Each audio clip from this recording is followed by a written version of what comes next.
8. Human burgers. Picture this. You're on a nice family road trip across the country, but you're starting to get a little hungry.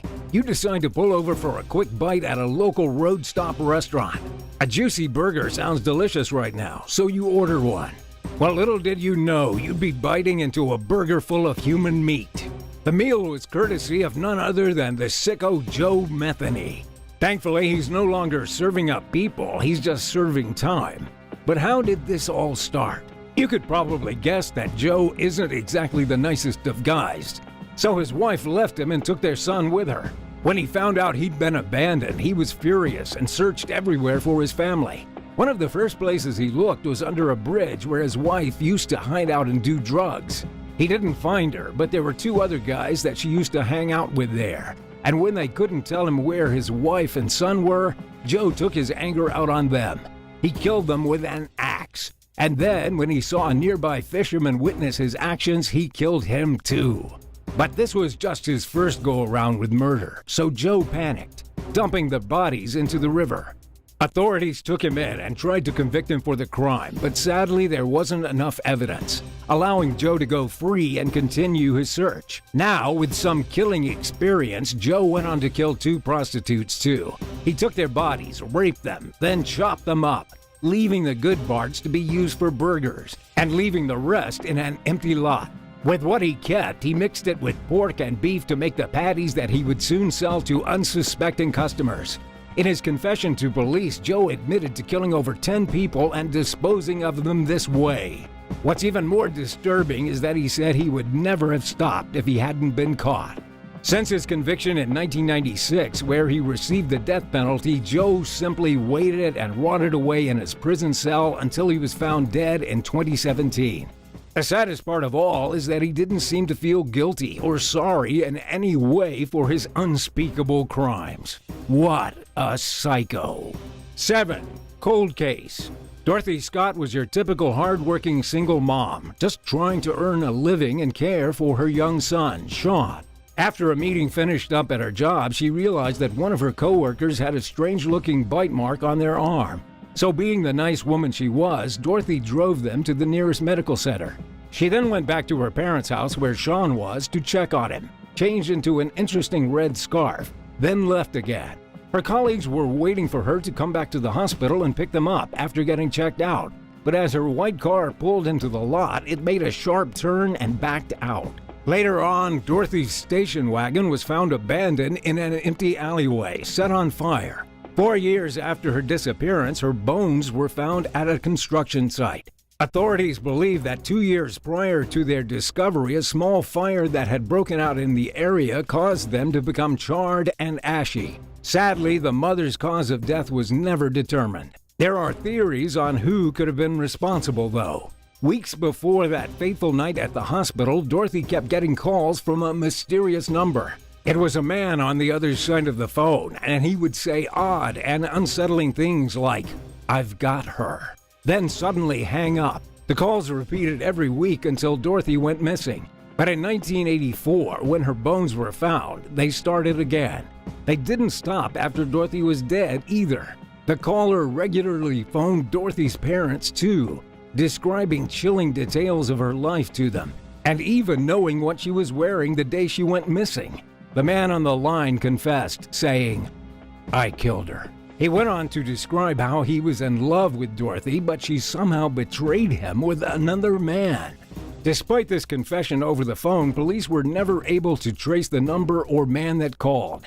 Dorothy's supposed killer could still be out there somewhere, roaming the streets and waiting for another victim.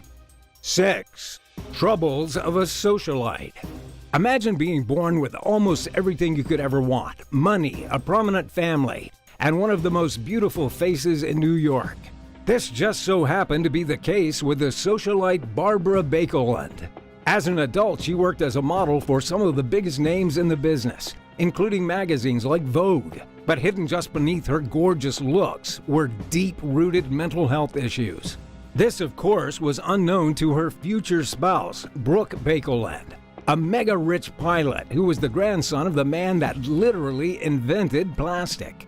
With this marriage, Barbara sealed her spot for a life of luxury. But even with more money you'd ever know what to do with, problems can arise.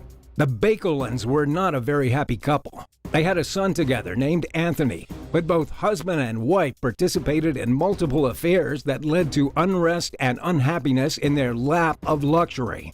It was bad enough that Barbara tried to take her own life several times. With such a complicated upbringing, Anthony decided to go on his own journey in 1967. During this time, he met a man that he shared an incredibly close and intimate relationship with, and Barbara did not approve. The next part of the story varies depending on who you ask, but many believe that due to Barbara's psychotic episodes, she truly thought the only way her son could be cured of homosexuality was to sleep with him herself. She was, after all, one of the most beautiful women in New York 30 years prior. This damaged Tony even more than anyone could imagine, and he was later diagnosed with schizophrenia. It was around this time that Brooke divorced Barbara, viciously cutting her and their son out of his life. Tony felt an odd connection to his mother, as if she was controlling him. And one night during an argument between the two, Tony struck his mom. She ran into the kitchen to try and get away, but her son grabbed a knife and stabbed her without a single hint of remorse. Due to the money and influence his family had, Tony was sent to a mental hospital called Broadmoor, but was eventually released.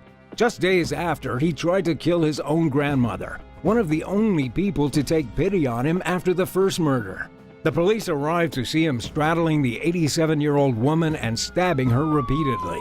This time, he went straight to jail. You know that saying, more money, more problems? Do you think if this family wasn't so filthy rich, things would have been different for them? Let us know your thoughts in the comments below, and if you're liking this video, be sure to hit the thumbs up and subscribe buttons if you haven't already. 5. Conjoined twins.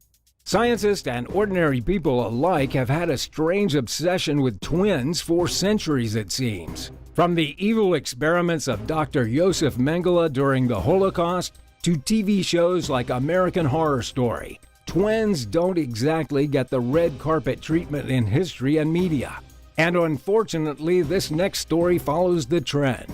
Back in the time of Soviet Russia, a pair of conjoined twins were born. Their names were Masha and Dasha Krivoshlaya-Pova, and they each had a head and torso, and an arm and leg each. Immediately after being born, doctors seized the girls and subjected them to inhumane treatment. The mother refused to give them up, so she was told that they died from pneumonia. The lie worked, and scientists got to carry out their sick experiments. Besides being co-joined, what made the girls so interesting to the researchers? Well, interestingly enough, Masha and Dasha had two different nervous systems while sharing a single circulatory system. Because of this fact, the scientists pushed the twins' limits to the extremes to test how their body performed.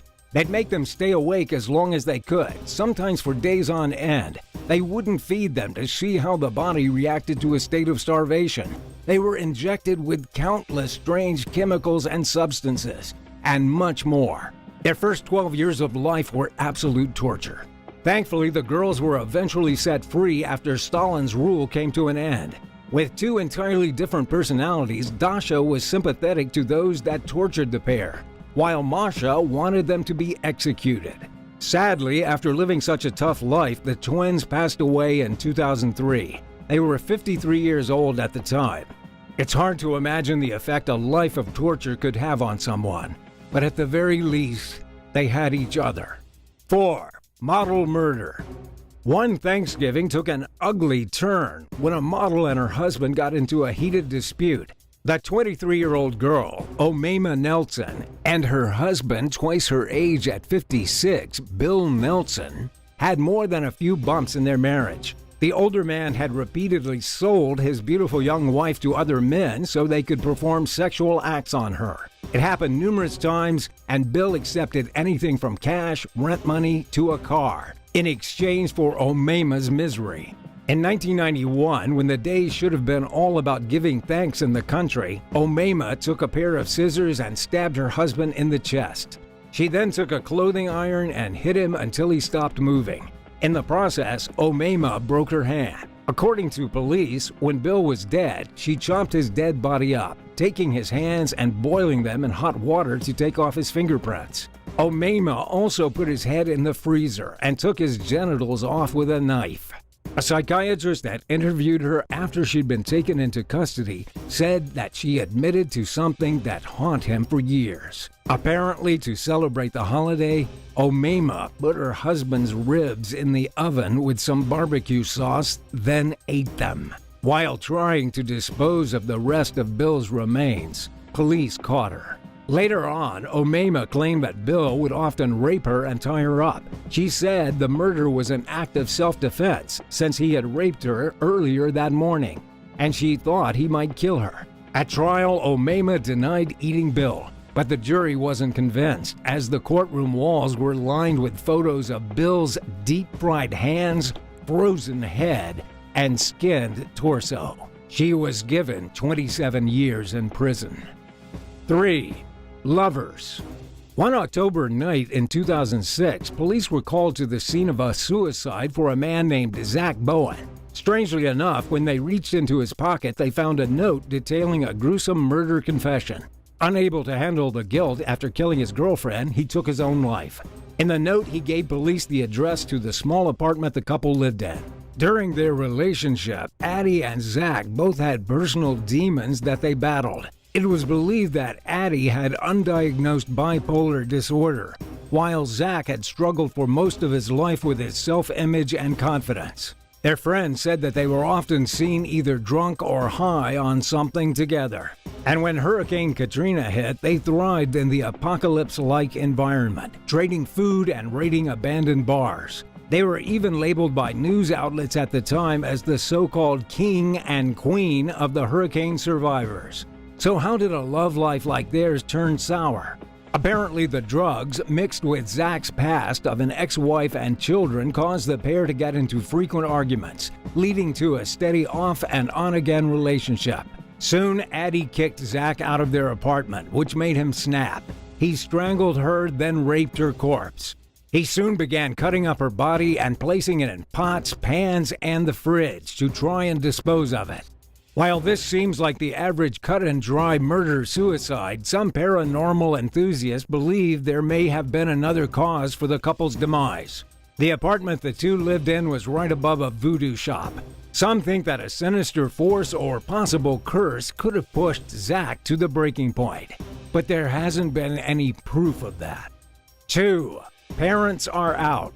Crystal Brooke Howell invited several of her friends over one night and told them all that her father had killed himself earlier that day and that they could all live in their house since he was gone. The teenagers, Crystal being 17 at the time, spent the next few days driving her father's car and spending his money. But the joyride was cut short. After living it up and partying, even going so far as putting a stripper pole in her dad's kitchen, Crystal's friends eventually found a body. The body of her father. The young girl had murdered him days before he had allegedly committed suicide. While talking to police, she says she decided to do it after he caught her stealing earlier the same day. She had taken a shotgun and killed him in his sleep. After he was gone, she put his body in multiple plastic tubs and hid it in the shed. To cover up her crime, Crystal went on to sell the gun she used. After her friends found out, they told the cops and Crystal was arrested. It's surprising that 1, a daughter could kill her own father, and 2, go on to have parties in the house right after the crime. Some people are just truly sick. 1. Maniac with a knife. In 2001, the country of Japan was shocked at one of the most heinous crimes ever committed on their soil. An adult man had broken into an elementary school and terrorized countless children. He went on a 10-minute rampage, killing 8 kids and injuring 21 others. Hundreds ran away screaming and crying. Eventually, some teachers were able to take him down and restrain him before police could make it to the school. The man behind the crime was named Mamoru Takuma. Apparently, he had taken a large amount of tranquilizers that left him heavily confused and in a deranged state. On top of this, he had a long history of mental illness and charges of sexual assault on his record. He was sent to prison in 2003 and executed a year later. Before his death, Takuma showed zero remorse for what he did to the children. Despite traumatizing hundreds of kids for life, he continued to have no guilt until his final breath. He was even recorded saying, "I should have used gasoline, so I could have killed more than I did."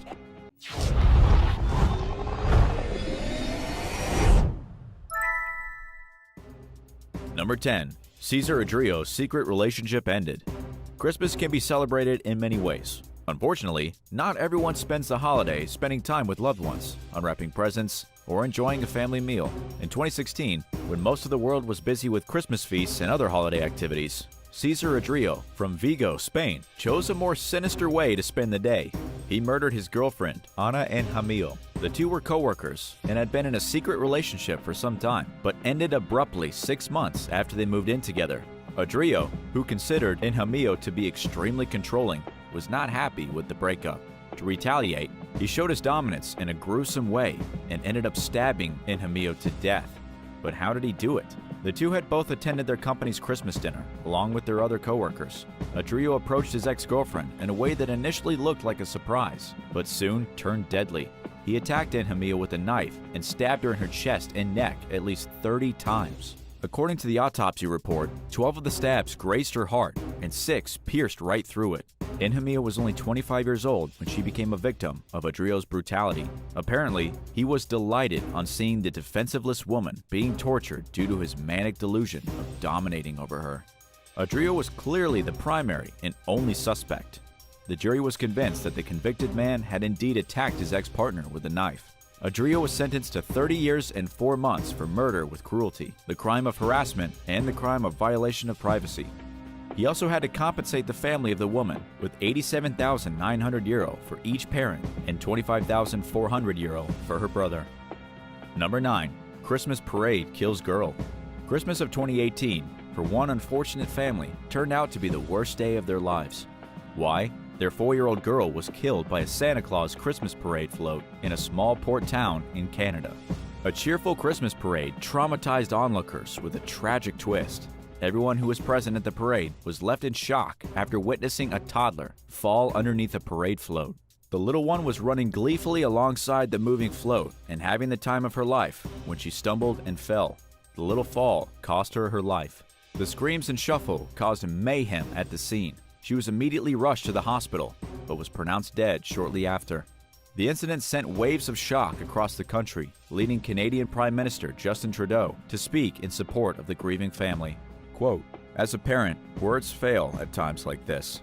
Our thoughts are with the family of the young victim and with everyone affected." Number 8. South Carolina Christmas parade kills a young boy. Unfortunately, the little girl in Canada wasn't the only kid to have a tragic Christmas parade accident. A young boy, age 5, was also killed in an accident involving a float during a South Carolina Christmas parade. The boy, Amir Frazier, was being dropped off at his elementary school. The school's parking lot was close to the end of the parade's route. That's when the fatal incident occurred. As the Bluffton Christmas parade ended, little Frazier was rushed to a nearby hospital, but he didn't survive. The Bluffton County School District Superintendent offered their condolences by issuing a heart-rending statement for his family. When we miss one of our students, it's a deeply felt and personal loss. Each teacher, every school staff member, every administrator, each one of us is affected. And today, we're praying for Amir. Any Christmas-time death is awful, but losing a little one during the holidays is particularly brutal. Number 7. Mugged at husband's grave. A West London woman went to visit her husband's grave on Christmas Eve in 2015 and was confronted with a truly unpleasant surprise. As the woman, who was 73 years old, was cleaning her husband's tombstone, a mugger startled her from the back and snatched her handbag away. The poor woman was pushed to the ground. The accused made away with her bag, which was later recovered by an onlooker, but her wallet was missing. After stealing the purse, the mugger exited the cemetery and walked off swiftly towards the church road, whilst covering his face. The woman suffered minor injuries in the incident, but did not require hospital treatment. Well-wishers raised hundreds of pounds for the 73-year-old woman after hearing the story. While it may have made up for the lost wallet, it seems it was more about making her feel supported. Christmas Eve is a pretty rotten time to choose to rob elderly women of their purses. But while in a cemetery, that's especially awful. What do you think is worse, the mugging or the location? Let us know in the comments below, and don't forget to like and subscribe if you're enjoying the video. Number 6. Devastating road accident. Christmas time is filled with celebrations, spending time with family and friends, decorating the house, and shopping for loved ones. But on one such reunion celebration, a Christmas morning turned tragic for two friends. A vacation reunion of two Indian friends, Sarath Kumar and Rohit Krishna Kumar, ended in tragedy after both students were killed in a devastating road accident in Jebel Ali, Dubai. Their car collided with a tree in the wee hours of the morning of Christmas Day. Both friends died on the spot. Details of the crash remain unknown. Originally from Kerala, India, both young men were former students of DPS Dubai. Krishna Kumar was a former student at GEMS World Academy. This unfortunate incident happened while Sarath was dropping Rohit home after they met up the previous night. The two schoolmates were on vacation and planned to meet in Dubai. We assume that Sarath may have been jet-lagged and tired as both boys returned to Dubai only the day before Christmas, said family sources. Number 5. Man dressed as Santa kills ex-wife. On Christmas Eve in 2020, Bruce Jeffrey Pardo knocked on the door of his ex-wife's family's home where a Christmas Eve party was being held. When an 8-year-old girl opened the door, she saw Bruce Pardo standing in front of her, dressed as Santa Claus and carrying a gift-wrapped present. She excitedly ran to greet him. Pardo, however, entered the house and immediately shot the little girl in the face and began pumping bullets into the other partygoers. Bruce Pardo then unwrapped the gift he brought, which was actually a homemade flamethrower. Using the device, he set the home on fire. He killed 9 people in total, including his ex-wife, her mother, father, sister, and 2 brothers. 3 more partygoers were wounded, including the 8-year-old girl, who thankfully survived the gunshot wound. Pardo had an elaborate escape plan in place, and while he managed to flee the crime scene, he ultimately suffered third-degree burns on his arms and was found dead of a self-inflicted gunshot wound. Number 4. Santa Claus bank robbery. 83 years ago, ranked as one of Texas's most shocking crimes, the Santa Claus bank robbery led to a widespread manhunt. A drama worthy of a Hollywood movie was playing out in the busy streets of Cisco on December 23, 1927. While shoppers were hurrying to finish up their Christmas shopping, Henry Helms, Lewis Davis, Marshall Ratliff, and Robert Hill were preparing to do some shopping of their own at the First National Bank. Bank robberies were extremely common during this time, and a $5,000 reward had been offered to anyone shooting a bank robber during the crime. As a result, the Christmas caper turned extremely deadly. Ratliff, disguised as Santa, was led out a few blocks away from their target, and he and his gang approached the bank. His costume, however, attracted the notice of several children, who followed him and the remaining 3 members of the crew into the bank. This strange scenario escalated once the group was inside, when the robbers drew their weapons and announced that it was a stick-up. A woman who entered the bank while the robbery was in progress managed to escape and informed the chief of police. And after Ratcliffe filled his Santa sack with money and exited the vault, the shooting began. Initially, Robert Hill spotted someone outside and shot at them. This led to the beginning of the firefight, where several citizens hoping to reap the $5,000 reward had gathered outside of the bank and began shooting at the gang. They, of course, returned fire. The robbers grabbed hostages, forcing them towards their cars, and while most escaped, 2 little girls were taken. The group attempted to escape, but between the shootouts, several wounded, and general chaos, they didn't make it far. They had to abandon the car after the tires were shot out, and while they escaped for a time, they were ultimately captured. The loot, which was later returned to the bank, amounted to $12,400 in cash and $150 in non-negotiable securities. Around 200 bullet casings were found around the bank. After a long wait, the greatest manhunt in Texas was finally over. They were sentenced to 99 years of jail time in January 1928. After several attempts of escaping prison and being recaptured, they were finally put to death by hanging in November the same year. Number 3. Killer Santa. Christmas in 2011, when a 56-year-old Texas man, Aziz Yazdanpana, entered his ex-wife's apartment while dressed in a Santa costume and fatally shot not only his ex-wife, but also their 2 teenage children who were opening their Christmas presents. He also shot 3 other relatives who were present at the home. Aziz was having problems dealing with his finances and was not happy that his separated wife was doing so well. Aziz was unemployed for almost 10 years, and his wife's success after they split up could be a possible motive for the murders, people close to the family said. Aziz's niece, 22-year-old Sarah, sent a text to a friend saying they had arrived at the apartment and that Aziz was there. "So we're here. We just got here and my uncle is here too. Dressed as Santa. Awesome." Sarah stated in a different text that her uncle was trying to be all fatherly and win them over, alluding to previous family tensions. "I think he was probably overwhelmed when it was all said and done and decided to take his life instead," police stated. However, cops believe that the financial and marital issues were a bigger part of the suspect's motive. They were still unsure of what drove him to the murder. Number 2. Bad Santa. A depraved man dressed as Santa drugged victims at a Christmas market in Berlin, including a 15-year-old girl. The accused approached the girl, who was with her friend, at the downtown Alexanderplatz Christmas market.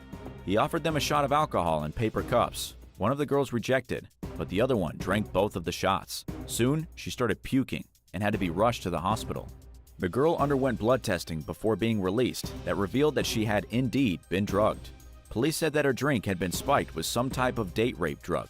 A total of 8 people who drank the spiked spirits fell ill in Berlin. Shoppers in Germany were urged to watch out for a bad Santa who was poisoning drinks at Christmas markets. The bad Santa approached victims in various locations. The accused typically handed out alcohol in small bottles and claimed to be celebrating his child's birth. Most of the victims were young women. And number 1, killed over candy. A man decked out as Santa Claus, complete with a jolly red suit and gifts, stunned holiday shoppers by beating up an elderly woman. Elkin Clark, working as a mall Santa in Atlanta in December 2004, became enraged when the victim supposedly stole 29 boxes of Hershey's chocolates from him, though there were no witnesses to support his claims. According to witness Asia Albritton, who then tried to help the old woman, Clark threatened her with the wooden board. Nelson died 6 weeks later due to her injuries. Clark was convicted of malicious murder as well as simple assault of Albritton. The eyewitness who called the police said he had taken a board, swung, hit her, knocked her to the ground, and then proceeded to hit her again. Clark was later found guilty of murder.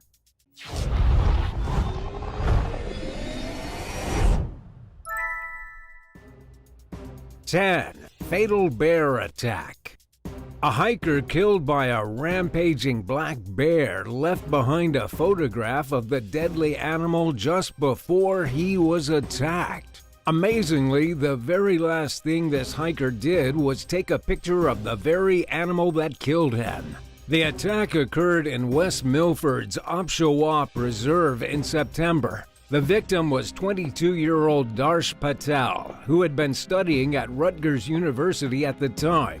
Darsh was with a group of friends when they encountered the bear after a long day of hiking. They came to a halt when they saw it no more than 300 feet, 91 meters away from them. Rather than being immediately afraid of the bear, Darsh took out his camera and began photographing it. After a bit of a photo shoot, the hikers turned and continued on their way. The bear had other plans. It ran up to them, causing the group to panic and split up in different directions. The bear decided to chase Darsh, who was last seen trying to scramble up a rock formation as he screamed for help while the bear was hot on his trail. This was the last time he was seen alive.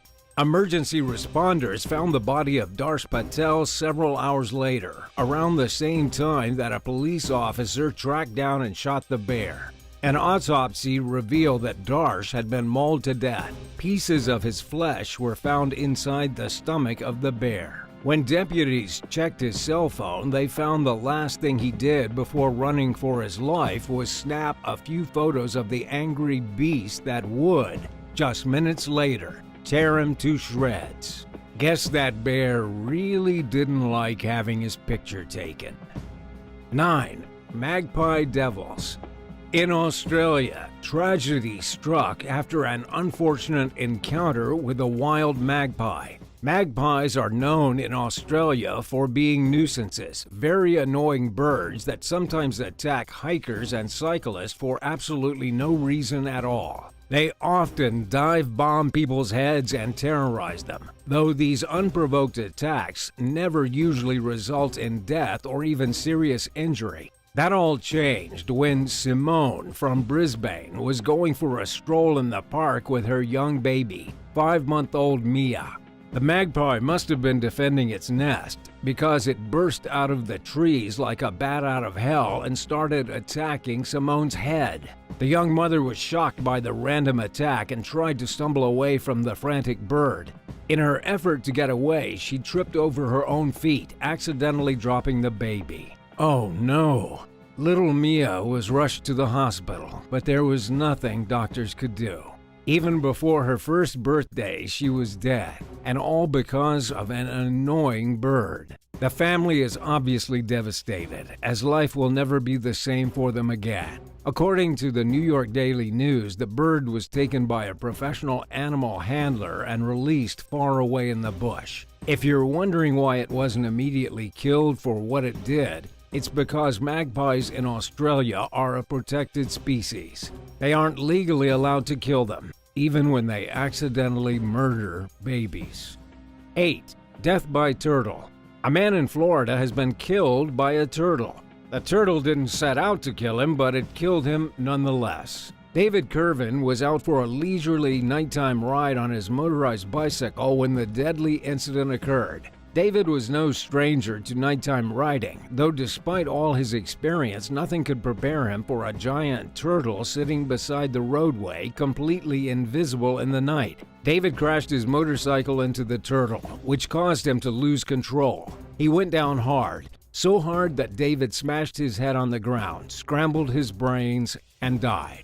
According to Florida Today, the Brevard County fire rescue crews arrived at the scene to discover David's limp body and the turtle not far away. He was already dead when the emergency responders showed up. And as for the turtle, it survived with a minor injury, a small crack in its shell. It likely didn't try to trip up David on his night ride, but that's just what happened. What do you think of this story? Are turtles getting more and more murderous by the day? Let us know your thoughts in the comments down below. And if you're liking this video, be sure to hit the thumbs up and subscribe buttons if you haven't already. 7. Leopard in the village. In southwestern India, a man killed a violent assailant with his bare hands. But this was no ordinary assailant. It was a leopard. The big cat came out of the bushes and attacked the man's wife and daughter. The family was riding their bicycles near their small village and had never expected for a huge female leopard to mistake them for prey. The leopard was seemingly excited by the bicycles, kind of like how some dogs get excited by cars. It tried to chase down his wife and bite her ankles as she pumped hard on the pedals. The bite force of a leopard is so intense that it could easily have snapped her ankle like a skinny twig. But the husband was having nothing to do with the aggressive cat. He jumped off his bicycle and engaged the beast in hand-to-hand combat. Miraculously, he managed to beat the thing to death. Although it almost cost him his own life, he was left with blood gushing out of his head and neck from the violent struggle, needing to be rushed to the hospital.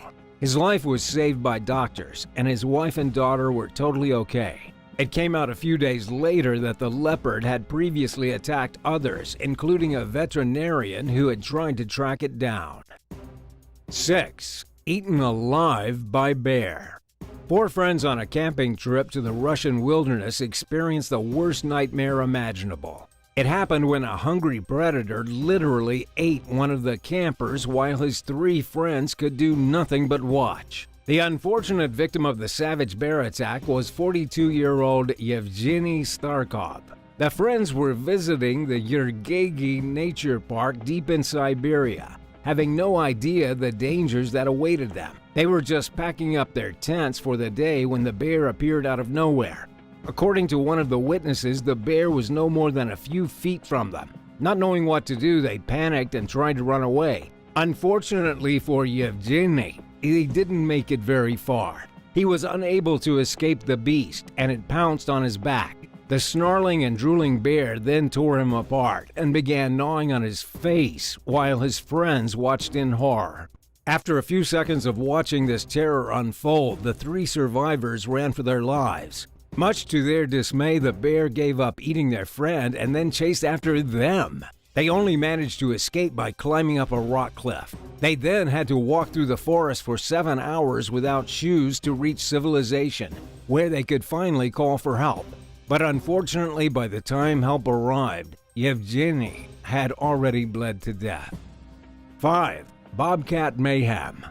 A man in North Carolina was standing outside his house when the unthinkable happened. This incredible event was caught on the man's outdoor camera. In the footage, he can be seen waving good morning to his neighbor, then sitting his morning coffee down and admiring his car. His wife then enters the camera frame carrying a small animal carrier. His wife is also screaming.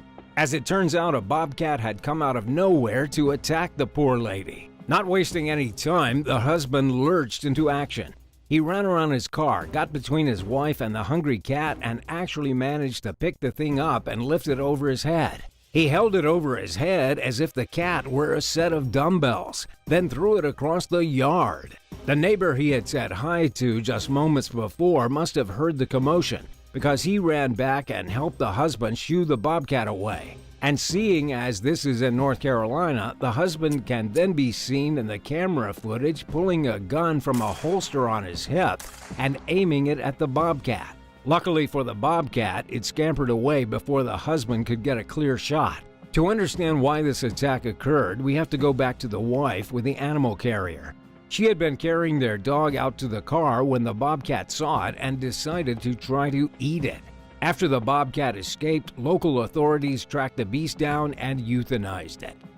4. Santa Fe monkey madness. In Texas, a mysterious monkey-like monster has been spotted prowling the streets and attacking people. Terrified witnesses have described the beast as being some kind of chimpanzee, though police say the identity of the mysterious creature has not yet been confirmed. It's definitely some kind of humanoid, and it's been spotted within the city limits of Santa Fe. One witness saw the monkey monster try to steal a cat. Her name is Patricia de la Mora, and she dialed 911 after seeing a primate on a street corner trying to pick up a cat and run away with it. By the time the police arrived, the creature had already vanished into the darkness and was long gone. The next day, the monkey creature moved from cats to humans. A woman reported to the police that she spent 20 minutes hiding in her car after she was attacked by the very same monster. According to the local Santa Fe news station, the woman was quoted as saying, "A monkey tried to attack her while she checked her mail." Amazingly, the police didn't manage to catch the creature. Since then, a child has been attacked, others have reported seeing the beast, and yet law enforcement personnel have come up short each and every time. The monkey has still not been caught, and it's wreaking havoc in Santa Fe. 3. Raging bull. In Punjab, India, a raging bull stormed into a house filled with workers and tried to kill everyone inside. Somehow, everyone managed to get away without any injury, but it was a very close call. According to the local news, the bull had gotten thrown into a fit of rage after facing off with another bull outside. Angry and with nowhere to go, the bull broke into the workshop where about half a dozen men were sitting quietly. At least, they were quiet until the bull smashed through the front door. Everyone inside scrambled and tried to get away while the beast smashed apart everything in the room and tore the place to pieces. The workers managed to scramble out the door just in time, but it must have been a terrifying few seconds. This was a fully grown bull, hundreds of pounds heavy with massive horns on his head that it could use to gouge a person's insides out. In the end, the bull eventually calmed down and walked out the front door as if nothing happened. The owners of the workshop came home to find their place in ruins, and the bull already long gone. 2. Rabid fox at the roller coaster park. A family in Virginia got a little more than they bargained for on their most recent family vacation. Instead of having a fun day riding roller coasters, they ended up at the hospital after a rabid fox came out of nowhere and tried to eat them. According to Jamie Weiss himself, the family was just minding their own business when the attack occurred. They had only been at the park for about an hour when the fox sprinted onto the path in front of them, then leaped at their son, Donovan, as if it wanted to tear him apart. It grabbed hold of the child's leg and shook, but Jamie was able to pry the animal off and throw it into the bushes. That didn't stop it for long. The animal came back and attacked again, 2 more times. By the time the fox finally left them alone and retreated, Donovan was left with a puncture wound on his leg. The family had to ditch their roller coaster vacation and go to the hospital so that Donovan could get a rabies shot. But don't worry, it wasn't all bad. After the family got their shots, they returned to the park to finish off their day. They weren't about to let a rabid fox ruin the final day of their family vacation. 1. Dog madness. Two young girls were recently taken to the hospital after narrowly escaping a brutal dog attack. They were minding their own business, walking down the street at about 12:30 in the afternoon when the animal set its sights on them. The dog ran across the street, bursting onto the scene out of nowhere. It seemed intent on getting the children, and although the mother tried to defend her kids as best as possible, the dog was so big and so vicious that it overpowered her. Luckily, the attack happened inside of a cul-de-sac. It was also in the middle of the afternoon, so there were a lot of people around. A man named Mr. Big heard the commotion and came to the rescue. As he rushed to help, the dog had one of the girl's ankles in its teeth, about to snap her bones with its powerful jaws. Mr. Big kicked the beast a few times until it let go and scampered away. The crisis was averted, the kids were taken to the hospital, and the dog disappeared just as quickly as it had come. What's the craziest animal attack you've ever witnessed? Let me know in the comments, and thanks for watching. Be sure to hit the subscribe button and come back again for another awesome video.